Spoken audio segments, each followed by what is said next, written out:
La política y el sistema de justicia en el Ecuador se encuentran en un punto de inflexión tras los problemas que han habido. Hay recientes declaraciones del exministro del Interior, Pepe Serrano. Lo hizo en La Ventana de Radio La Calle. En un tono urgente y directo, Serrano subrayó la necesidad de una reforma inmediata en 4 frentes claves dentro del gobierno. Destacó la importancia de una depuración urgente en el sistema judicial, mencionando específicamente a jueces y fiscales. Esta declaración resuena en un contexto donde la confianza en las instituciones judiciales ha sido cuestionable y la demanda de transparencia y eficiencia es cada vez mayor. El exministro no se detuvo ahí, extendió su llamado de acción al presidente instándolo a implementar medidas similares dentro de la fuerza pública. Este comentario subraya la percepción de que la reforma institucional es esencial no solo en el sistema judicial, sino también en las estructuras de seguridad y orden público. Vamos a mirar a Pepe Serrano en la entrevista que se generara en Radio La Calle. Primero es, obviamente, el de resolver la crisis de violencia criminal en las calles del país, retomando el control de las calles de los barrios del Ecuador, que las Fuerzas Armadas, la policía y sobre todo los ciudadanos recuperemos el control de las calles, obviamente, los ciudadanos podamos recuperar la convivencia social pacífica con el apoyo de las Fuerzas Armadas y de la Policía Nacional. Porque cuidado, vayamos a pensar que ya las calles militarizadas y con resguardo policial ya se ha retomado el control, ¿no? Porque si los ciudadanos no salen a trabajar, los ciudadanos no salen a las escuelas, a los colegios, a hacer sus actividades cotidianas, pues no se recupera la paz y la tranquilidad. Entonces las ciudades del Ecuador tienen que volver a su rutina, a su cotidianidad. Esto es fundamental. Entonces, para eso, obviamente, el decreto de estado de guerra que ha emitido el presidente de la República es lo correcto desde mi punto de vista. Pero hay 3 frentes también que son fundamentales. El otro frente es la recaptura a la brevedad posible de alias Fito, de Colón Pico, y al mismo tiempo la liberación la liberación y el encuentro y la liberación de los policías que se encuentran secuestrados y plagiados y que se desconoce el paradero de los mismos. Este es el segundo frente. El tercer frente, desde mi perspectiva, es resolver la crisis penitenciaria. En este momento hay más de 130 funcionarios penitenciarios que están en manos de criminales dentro de las cárceles. Vamos ya 72 horas de esta situación y todavía no se resuelve la suerte con relación a la vida misma ya de los funcionarios, pero al mismo tiempo de la estabilidad del sistema penitenciario. Entonces hay que resolver la situación de la crisis penitenciaria como tal. Y el cuarto tema es obviamente el que he mencionado este momento, Edison. Hay que limpiar y depurar la casa urgentemente. Jueces, fiscales, ese es el trabajo y la tarea urgente que debe hacer el Consejo de la Judicatura, con el respaldo obviamente de los recursos suficientes del Gobierno Nacional, para hacer esa depuración del sistema judicial con el Consejo de la Judicatura, y lo mismo debe hacer el presidente de la República con la fuerza pública, sobre todo con la policía. No menos de 1.000 a 1.500 miembros de la Policía Nacional estarían cooptados por bandas del crimen organizado. Entonces estos individuos están dando información al crimen organizado de lo que se está planificando, como ya se ve, ¿no es cierto?, que se entregó información para la fuga de alias Fito, y es fundamental hacer esa depuración. Lo vengo diciendo desde hace varios meses. Depure la policía. Si no se depura la fuerza pública, estamos haciendo simplemente, tenemos un boquete dentro de casa que está permitiendo que el crimen organizado se entere más rápido de las acciones que va a tomar el gobierno que cualquier otra persona, y eso no puede estar pasando.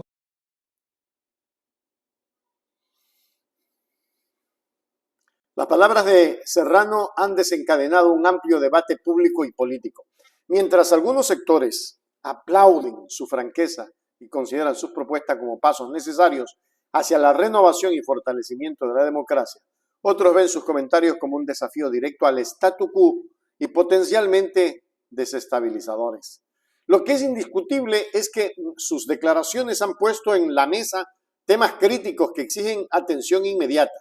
La respuesta del presidente y de las instituciones implicadas será crucial, a pesar de que el presidente lo dijo en algún medio, que él es el principal desestabilizador, que con él comenzó la desestabilización, lo dijo en una entrevista.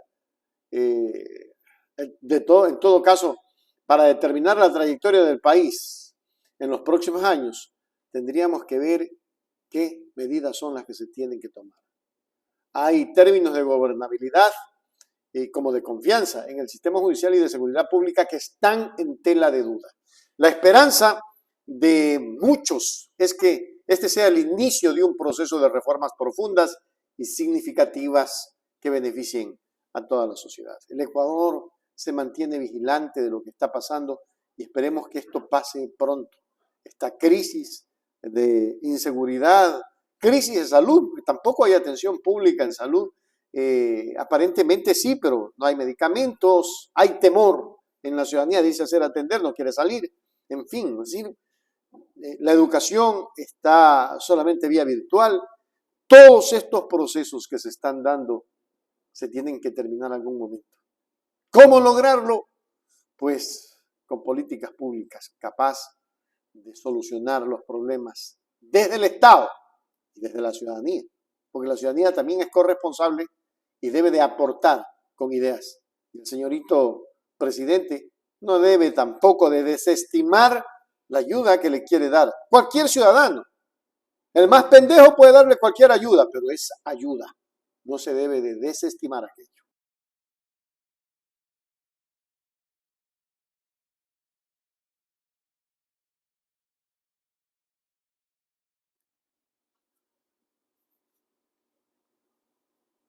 El asambleísta Segundo Tuala, en la intervención que tuvo en la sesión 887, dice lo siguiente, ecuatorianos. Tuvo una experiencia, se fue a comprar un par de zapatos chinos y no le duraron ni siquiera una semana. Ni siquiera una semana. Ustedes se pueden imaginar eso. Es increíble. Así que vamos a ver a Segundo Tuala, asambleísta, en su experiencia. Les cuento que yo también alguna vez compré algo chino y me duró muy poco. Esa es la diferencia. Vamos a ver. Es hora de alzar la voz, verdadero, quienes representamos al sector rural, al sector donde no tiene comida, al sector donde más sufre, porque ningún gobierno durante las décadas ha mirado al sector rural. Solo está pensado en grandes industrias, camaronera, bananera. Con mil respeto quiero dirigir, claro, señor presidente actual tiene que preocupar por su industria. Él es el que más vende banano.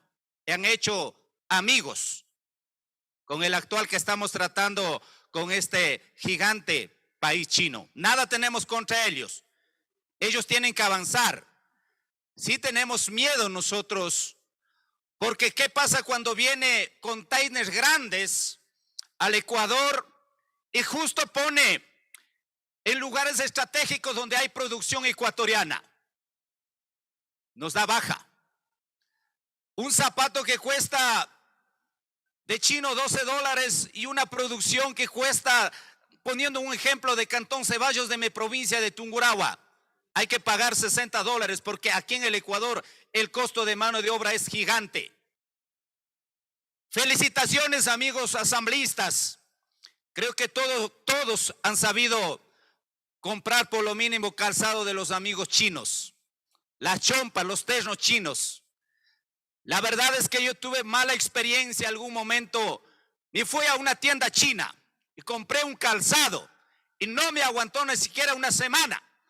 Así es que esas son las evidencias que el pueblo ecuatoriano, el único gobierno que marcó en el Ecuador, haciendo la propaganda profundo a apoyar la industria de los pequeños medianos, fue Rafael Correa. Consuma lo nuestro. Eso fue el eslogan del Ecuador. Así que yo no me avergüenzo de comprar un zapato local de Cantón Ceballos, una camisa de la parroquia rural de Quizapincha, una chompa de mi gran pueblo Quizapincha, porque hay que apoyar. Y no hay que ser malos con los productores ecuatorianos, porque aquí todo el mundo han dicho 1,400 chinos están listos para comprar. Oiga, sería excelente que compren 1,400 quintales de papa ecuatoriana. Arroz ecuatoriano, choclo ecuatoriano. Y muchas veces los amigos grandes productores de la provincia de Bolívar votan y quedan ahí con la mercadería, con la producción. Quisiéramos que enseñemos a los amigos chinos que consuman choclo ecuatoriano, papa ecuatoriano. Sí, necesitamos de chino. Celulares, computadora, no sé qué cosa más podemos necesitar. Pero el sector indígena, queremos dejar clarísimo, esto va a traer empobrecimiento. Para muchos dice que esto es la ventaja, que va a haber oportunidad de trabajo. Pero sí quisiéramos decir clarísimo, China es estratégico. Tiene ya 100 años pensado, establecido para ayudar la industria local. Pero en el Ecuador no la tenemos nada, ni siquiera bien establecido el Ministerio de Agricultura y Ganadería. Ni la conocemos al ministro actual todavía. Tecnificar, capacitar al sector. Se queremos ser competitivos. Porque nosotros sí vivimos donde las papas queman. Nosotros no movilizamos en los autos de lujos. Por eso cuando ven caminando, cuando están pasando en un mercado de Quito, dice, asambleísta por el pueblo. Aquí estamos para dar vida por el pueblo empobrecido del Ecuador. Y nunca seremos alcahuetes quedando callados. Queridas amigas, es la primera intervención. He tenido varias veces suspendido mi intervención. El pueblo ha reclamado, usted que hace la voz en la asamblea, nosotros te respaldamos. Así es que queridos amigos, tenemos ese derecho de sufragar el voto esta tarde o dar este voto. Pero yo haré con conciencia, pensando en la industria ecuatoriana, porque si mi voto será a favor, es adiós la industria ecuatoriana. No tenemos por qué más que justificar. Queridos amigos, queridas amigas y pueblo ecuatoriano, aquí está la bancada de la Revolución Ciudadana para continuar diciendo, consuma lo nuestro, consuma lo nuestro. La industria del Ecuador, la industria de los menos favorecidos. Que viva el Ecuador, que viva la unidad. Que viva el Ecuador, que viva la unidad. Qué bueno, de verdad. Qué interesante aquello. Así tiene que ser. Y así se tiene que pronunciar nuestra gente. Con garra, con fuerza. Me alegra mucho, de verdad. No podemos dejar abandonados a nuestros hermanos productores, porque China se los come. Lo que dice el asambleísta es una realidad. Esperemos que piensen un poco antes de dar el voto y de aprobar esas cosas. Hay que hacer reformas que vayan a favorecer a nuestros hermanos.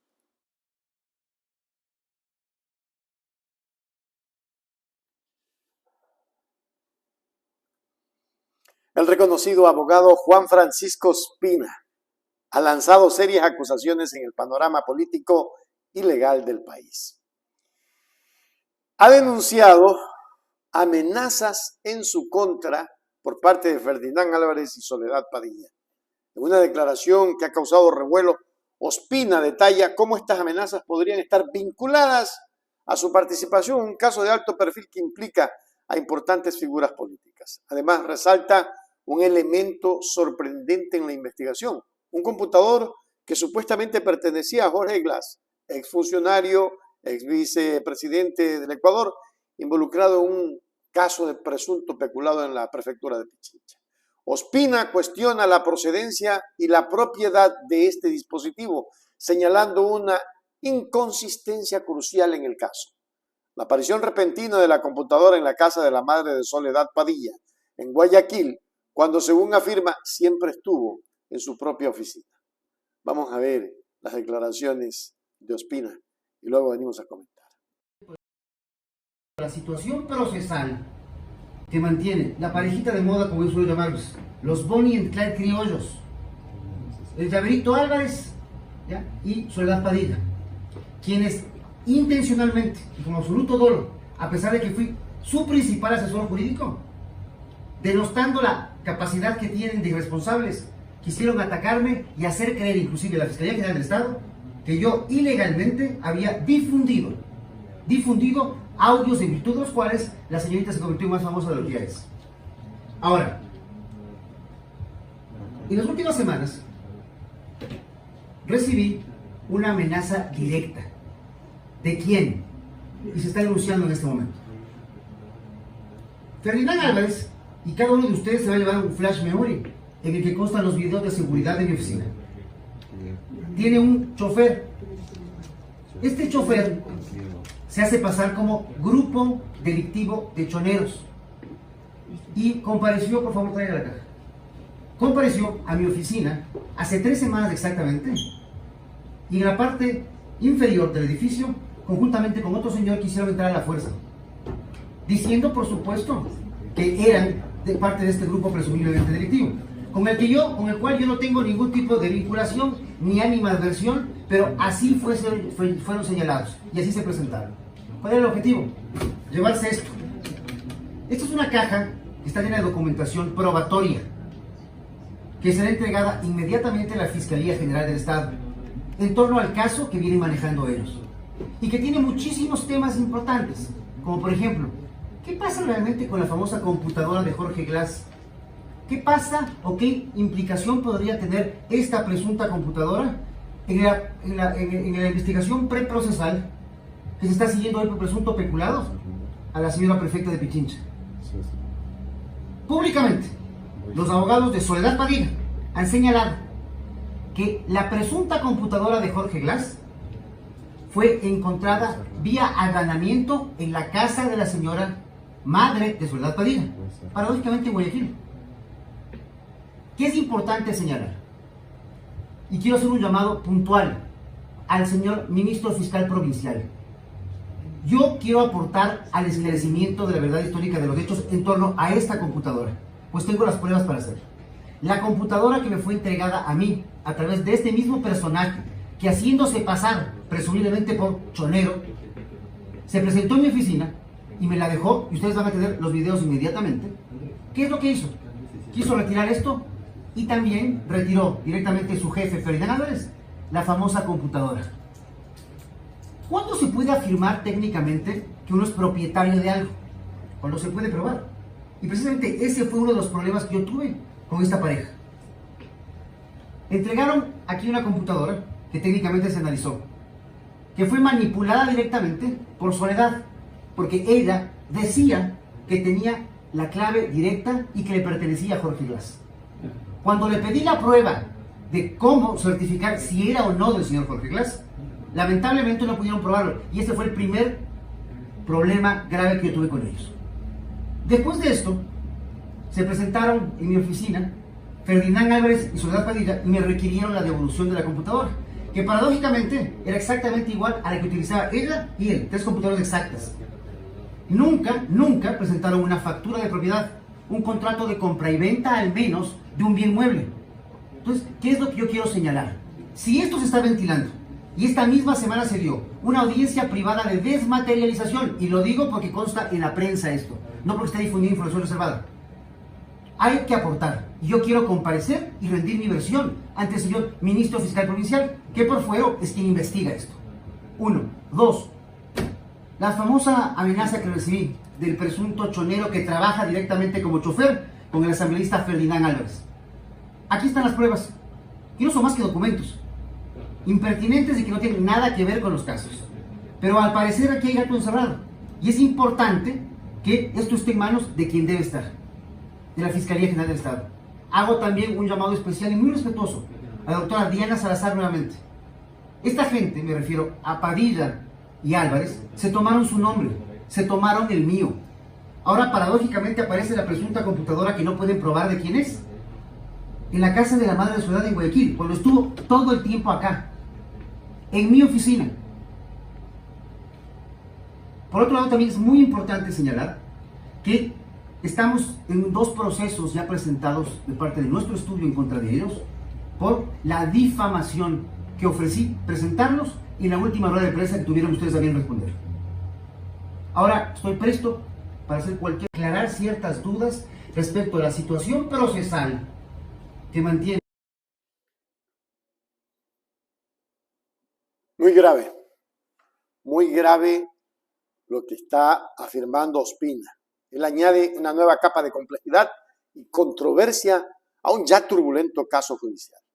Con estas revelaciones se plantean interrogantes sobre la integridad de la investigación y la posible manipulación de evidencias. Las implicaciones de sus declaraciones son vastas, no solo poniendo en duda la cadena de custodia de pruebas clave, sino también sugiriendo posibles conexiones y conflictos de intereses entre las partes involucradas. Este escenario plantea serios desafíos para el sistema judicial del país, que ahora se enfrenta a la tarea de desenredar esta compleja red de acusaciones y contraacusaciones. La atención pública se centra en cómo se desarrollará este caso y si finalmente se podrá establecer la verdad en medio de un mar de intrigas y denuncias. En todo caso, Juan Francisco Ospina denuncia estar amenazado. Muy grave lo que estamos mirando.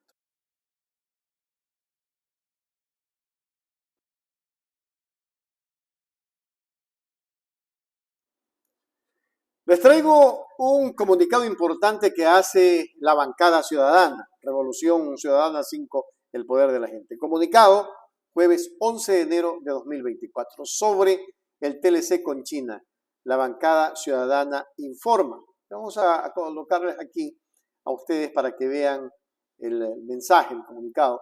Ahí lo tenemos, ¿no? Y dice lo siguiente. El gobierno de la Revolución Ciudadana durante 10 años mantuvo excelentes relaciones con la República Popular China, histórica relación que aún se mantiene.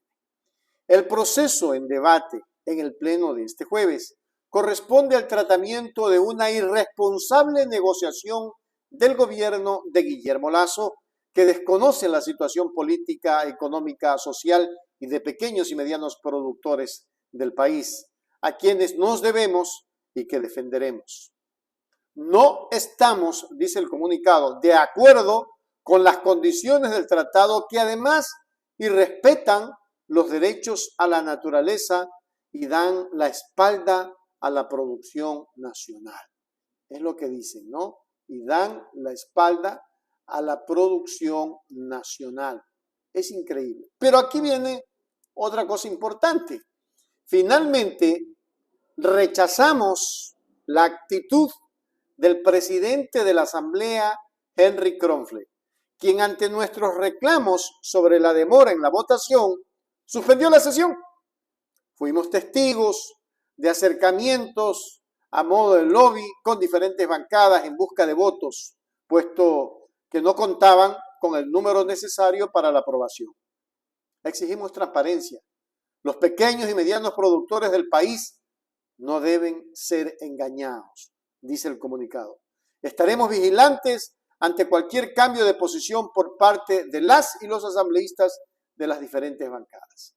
Y obviamente, se molestan por todo. Yo siempre he dicho, ¿no? En la vida no hay que tener este tipo. Cuando uno está, ecuatorianos, cuando uno está en funciones, debe dejar el coraje, la rabia y debe de llegar a tener, sobre todo, el deseo de llegar a acuerdos, de pacificar todo. Pero aquí se hace lo contrario, que cogen y se creen mamá de Tarzán cuando llegan al poder. Inclusive, por ejemplo, el presidente lo vi sobrado. Lo he visto sobrado al presidente de la Asamblea, lo he visto sobrado al presidente de la República. He visto muchos sobrados. El Ecuador no está para sobrados en este momento, está para pacificarse y está para llamar a la paz. Somos todos y todas los ecuatorianos los que tenemos que tener paz, tranquilidad. Así como estamos no es. Y voy a repetirles esto. Así como estamos no es. Ya basta de querer ser sobrado y de quererse darse a lo mucho y todas esas cosas. Eso no le hace bien al país. Eso le hace daño al Ecuador.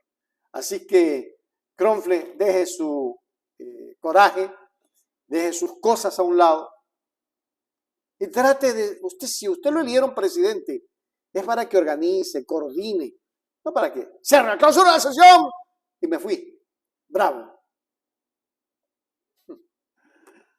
Esto tiene que cambiar. La vieja política del país no puede regresar. Y es más, ya los viejos políticos no pueden estar. Hay que comenzar a reestructurar todo en el Ecuador.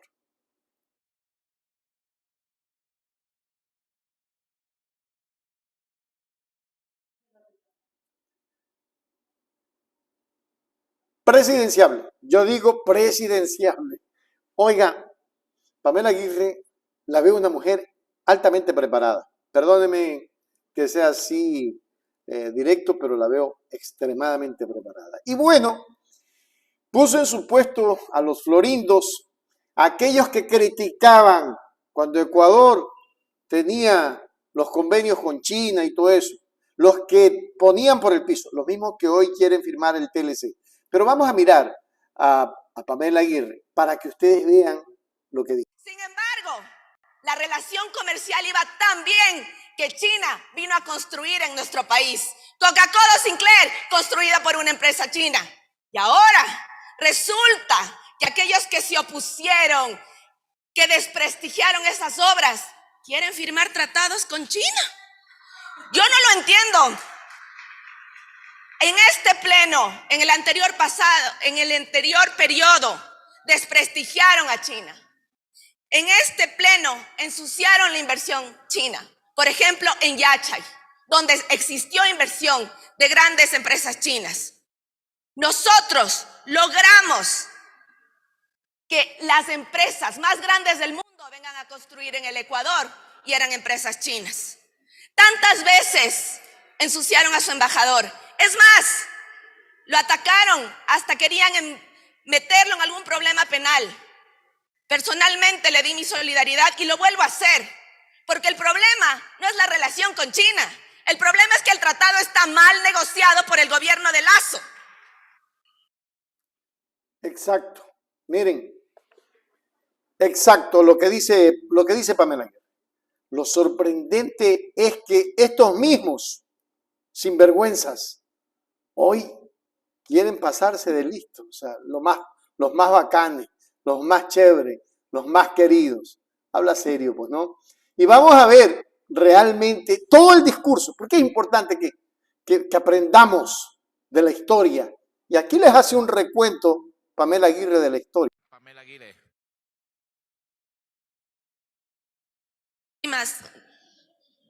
Muchísimas gracias, señor presidente. Un saludo cordial para el pueblo ecuatoriano, especialmente a mi provincia de Imbabura, una provincia textil, una provincia productora.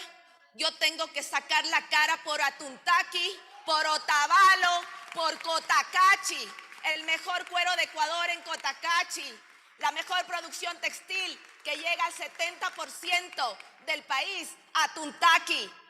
Igualmente Otavalo, artesanías únicas en el mundo. ¿Queremos que nos invadan productos de otros países?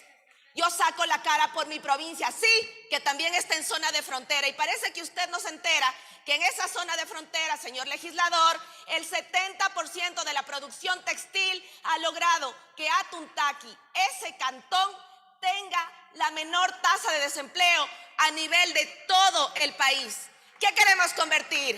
Atuntaqui en el cantón con mayor desempleo o lograr lo que tenemos hasta ahora.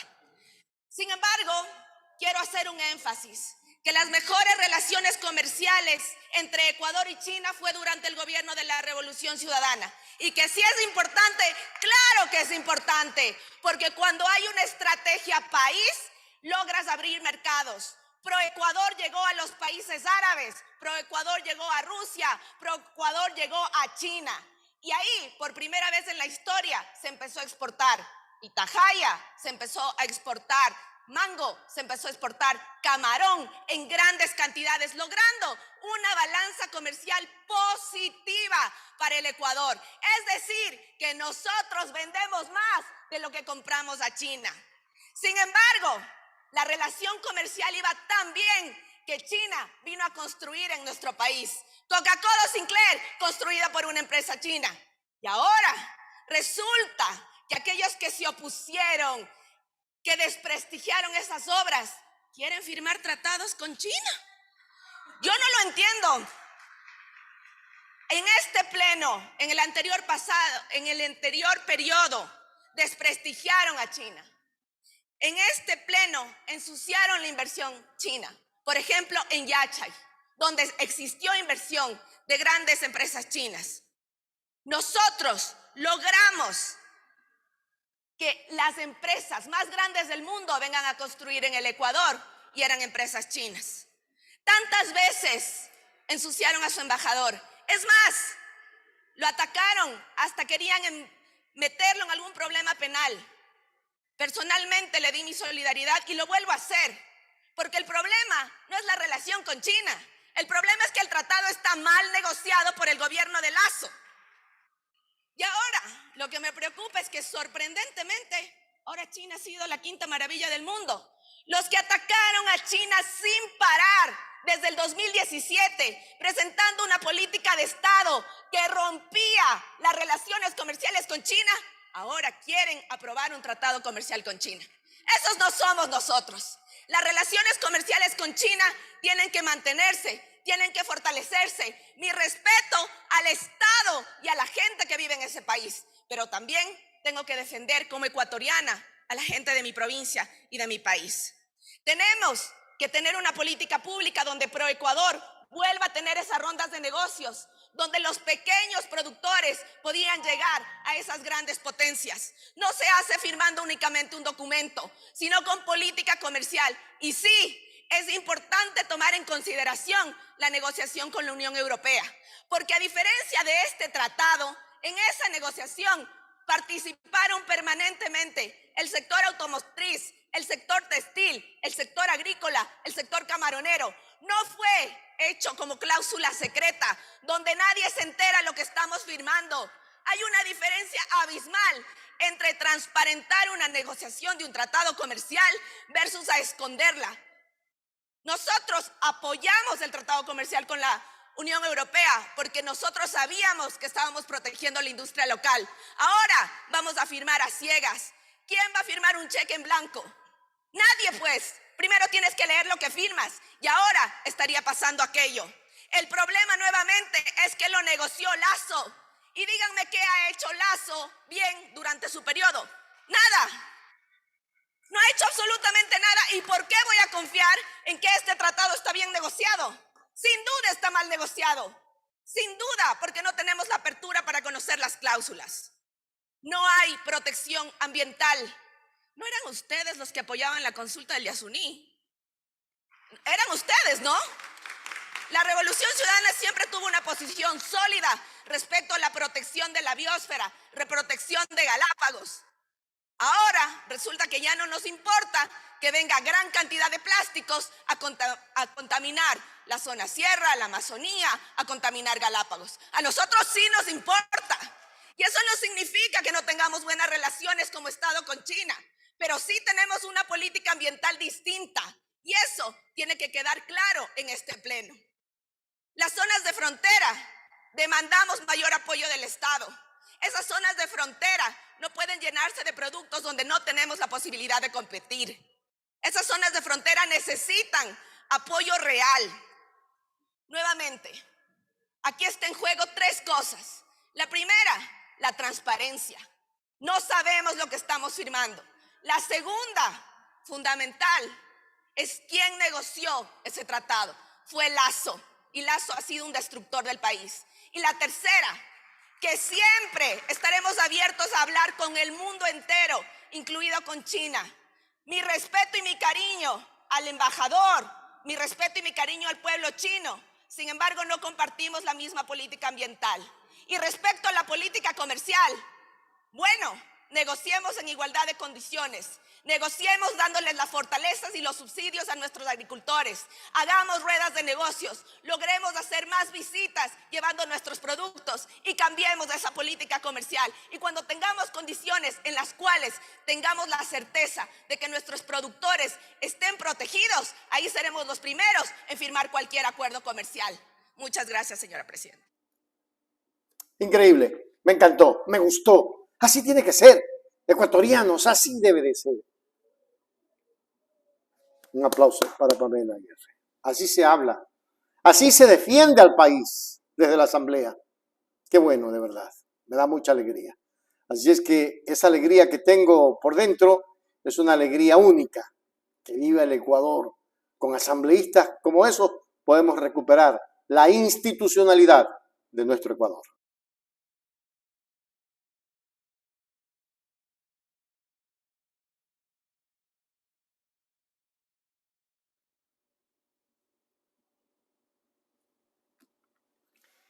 Y para no andar con tanto rodeo y que ustedes sean los que formen su propio criterio, yo quiero que ustedes miren lo que dice César Umahinga Guamán, asambleísta.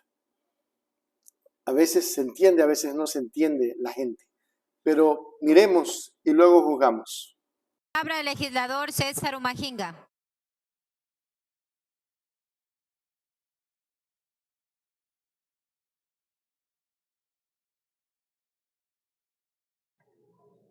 Muchas gracias, compañera presidenta. Yo quiero ver primero. Por favor, señores nuestra legisladores, guarden mentalidad de silencio los que está en ecuatorianos? intervención el legislador Umahinga. Prosiga, legislador. Primero, esa mentalidad es defender la soberanía de los ecuatorianos.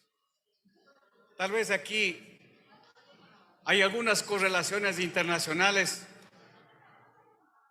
Existe también historia que realmente han dejado aquí en misma asamblea una historia bastante complicada y difícil para los ecuatorianos. El Tratado de Libre Comercio nace en 1998-99. Ese tiempo el gobierno más nefasto del Ecuador, Yamil Maguad, intentó entregar toda la soberanía del Ecuador. En 1998-99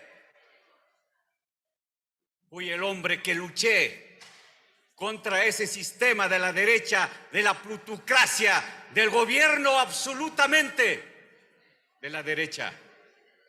Aquí estuve en la asamblea con miles de personas tomando la Asamblea Nacional por Tratado de Libre Comercio para liberar la soberanía del pueblo ecuatoriano.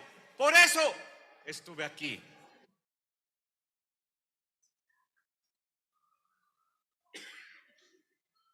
$30,000 chinos viven en el Ecuador. 150,000 descendientes en el Ecuador. El Ecuador va casi chino y suar. Vamos hasta tener tantos compañeros de dependencia política, económica, social.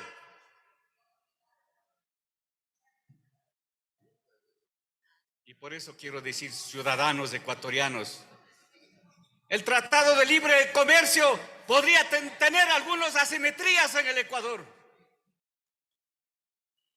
Queridos ciudadanos, no es la propuesta del gobierno actual, de acuerdo al informe, el documento, es del gobierno anterior esta propuesta, del Guillermo Lasso.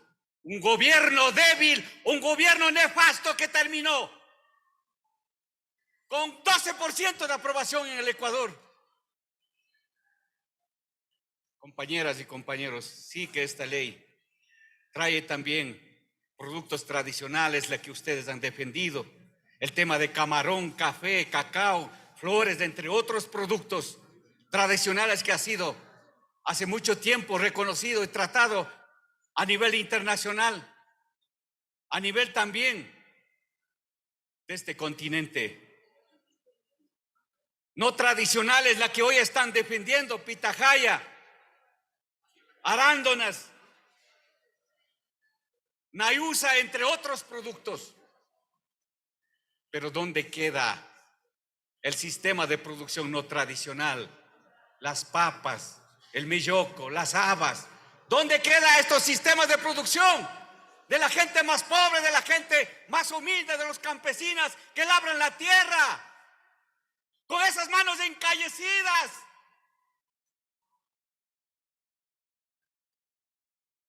Y por eso hay desigualdad en todas las políticas del Estado a nivel nacional e internacional. Hay desigualdad, mis queridos colegas asambleístas. Por lo tanto, quiero profundamente decir a algunos amigos que hoy han defendido los productos no tradicionales, calzados, algunas industrias que han transformado textiles, entre otros productos en el Ecuador. Quiero, compañeras y compañeros, en este día, de hecho que es perfectible las normas internacionales, es perfectibles también las normas nacionales, pero quiero dejar mi posicionamiento muy claro. Esto debería absolutamente dejar un tiempo para tratar, consolidar, bajar niveles de consulta para poder también incorporar otros productos no tradicionales que hoy no consta en esta materia de tratado internacional. Por otro lado, para finalizar, compañera presidenta, de hecho que también esta ley obviamente excluye 820 productos chinos. El país chino evidentemente no es petrolero, pero no hay que olvidar, en las grandes construcciones de hidroeléctrica petrolero, a los ecuatorianos han utilizado, han maniobrado en la manufactura del empleo en el Ecuador. Han visto, compañeros, en redes sociales a los ecuatorianos le pegaban los chinos en las construcciones, le despedía de trabajo, no le pagaban el salario. ¿Y qué esperamos? Ya casi con 30,000 chinos en el Ecuador, y todos son empresarios con productos absolutamente débiles que no sirve para consumo. Y por eso, ecuatorianos, agradezco a ustedes que ustedes han puesto aquí al asambleísta que represento a mi provincia con orgullo, la provincia de Cotopaxi. Muchas gracias, compañera presidenta. Palabra del legislador.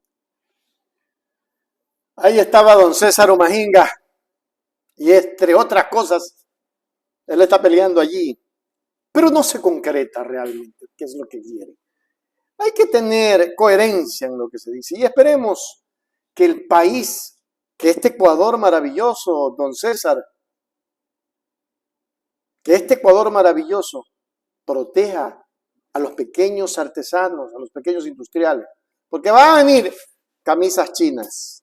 Escuchen, van a venir camisas chinas a $5. ¿Y ustedes creen que al artesano nuestro le alcanzan $5 para hacer una camiseta? Ahí te quiero ver, les dejo nomás. Van a venir zapatos a $7. ¿Ustedes creen que un artesano nuestro con $7 puede hacer aquello? Piensen mucho.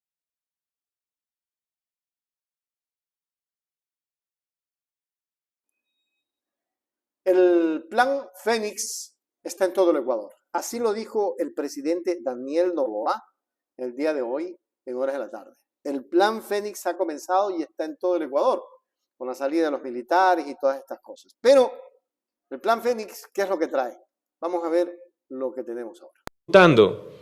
El plan Fénix en todo el país mediante las Fuerzas Armadas y la Policía Nacional. Es el inicio de un urgente saneamiento del sistema penitenciario ecuatoriano que ha estado durante décadas controlado por las mafias. Los desmanes en las cárceles y calles son una respuesta clara del temor de los criminales a las políticas de seguridad que estamos implementando a nivel nacional. No vamos a dejar que un grupo de terroristas detenga al país. Hoy presento los diseños aprobados para la realización de los centros de privación de libertad en Pastaza y Santa Elena.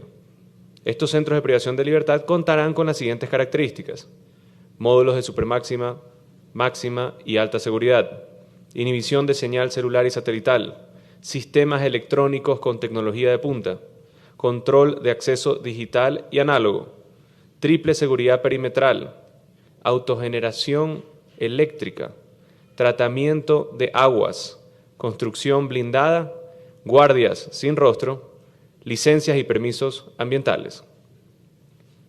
Este es un paso más para poder controlar al terrorismo y al crimen organizado, que necesita ser reforzado con leyes más duras, jueces honestos y la posibilidad de extraditar a los más peligrosos. Aprovecho la oportunidad para agradecer a los miembros de la Policía Nacional, Fuerzas Armadas, a la comunidad internacional y a todos los ciudadanos ecuatorianos por sus muestras de respaldo y valentía para enfrentar este conflicto interno contra el terrorismo. Ceder ante el mal jamás, luchar incansablemente siempre. Ceder jamás, luchar contra el mal siempre. Buen eslogan, que no pase de eslogan, porque hay que hacerlo. Y el país tiene que apoyar y respaldar. Yo decía en un comentario en Hechos Ecuador, en el noticiario de la noche, todos tenemos que sumarnos. Me gustó un video que hizo un militar. Tu comunidad, a ver, tu familia, primero con tu familia, empieza por tu familia. Con tu familia tienes que reunirte, tienes que saber lo que está pasando, tienes que contarles a tus hijos, a tus hermanos, a tus primos, tu familia, la que está en tu entorno, en tu hogar. Luego pasamos al vecino. No puedes quedarte sin conocer a tu vecino que tienes al lado, al vecino de atrás y al vecino del frente, ¿no? O sea, comenzamos a hacer una organización. Luego, la calle, la vecindad, una organización donde todos seamos para uno y uno para todos. Apliquemos aquello. Entonces, ¿qué hacemos? Nos defendemos todos. Si atacan a alguien de la familia, aquí están todos y está la organización familiar, la organización de la calle, la organización de los militares que están organizados, de la policía, en fin. Es el momento. Y yo voy a hacer ese video para que ustedes conozcan ese criterio que me encantó y con ese criterio tenemos que seguir trabajando, ecuatorianos. Tenemos que seguir en esta lucha por recuperar la institucionalidad y la paz en el Ecuador, que es lo que más anhelamos este momento, la paz en el Ecuador. Si recuperamos la paz, el Ecuador será ese país que siempre hemos soñado.